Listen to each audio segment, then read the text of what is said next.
Class 3 अस्सलाम वालेकुम। आज हम सिंधी में सबक ठे के बारे में पढ़ेंगे।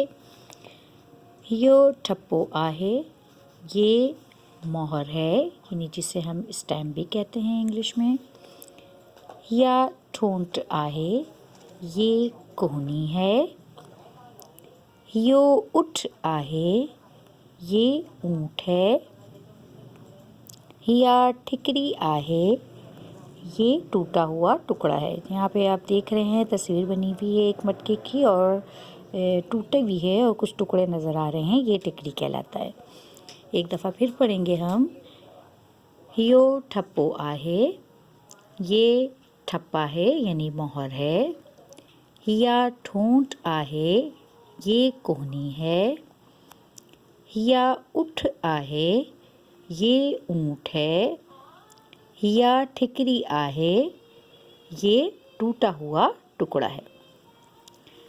अब इस ठे में हमने देख रहे हैं यहाँ पे कि ठप्पो भी ठे से शुरू हो रहा है, ठोंठ भी ठे से शुरू हो रहा है, ठिकरी भी ठे से शुरू हो रहा है, लेकिन यहाँ बीच में उठ भी आया है जो कि ठे से शुरू नहीं हो रहा, लेकिन अलिफ से शुरू हो रहा है। लेकिन चूँकि उसमें लफ्ज़ हुर्फ ठे आ रहा है, लिहाजा इसको भी हम सबक में अपने शामिल करेंगे। इसके बाद हम आते हैं अपने अगले सबक पे। ये है फे। जिस तरह उर्दू में फ़े लिखते हैं इसी तरह इसकी बनावट होती है, लेकिन ऊपर इसके 4 नुक्ते होते हैं और ये फे की आवाज़ देता है। यो फीतो आहे, ये पहिया है। ही फीता आहिन, ये पहिए हैं। यो फल आहे, ये फल है। ही फारिवा आहिन, ये फालसे हैं। यहाँ पे हम देख रहे हैं कि फीतो और फीता 2 लफ्ज़ इस्तेमाल हो रहे हैं। ये वाहिद का जुमला है और ये जमा का जुमला है। सिंधी में वाव वाहिद की निशानी होता है और बाज़ जगह ये होता है कि वाव को हटा के जब हम अलिफ लगाते हैं तो वो जमा बन जाता है।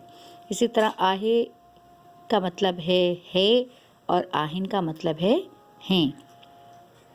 तो यहाँ पे चूँकि एक पहिए की बात हो रही है तो यहाँ बताया जा रहा है यो फीतो आहे, ये पहिया है। और यहाँ पे 2 पहिए की तस्वीर है तो यहाँ पे बताया जा रहा है ही फीता आहिन, ये पहिए हैं। इसी तरह यहाँ पे यो फल आए है।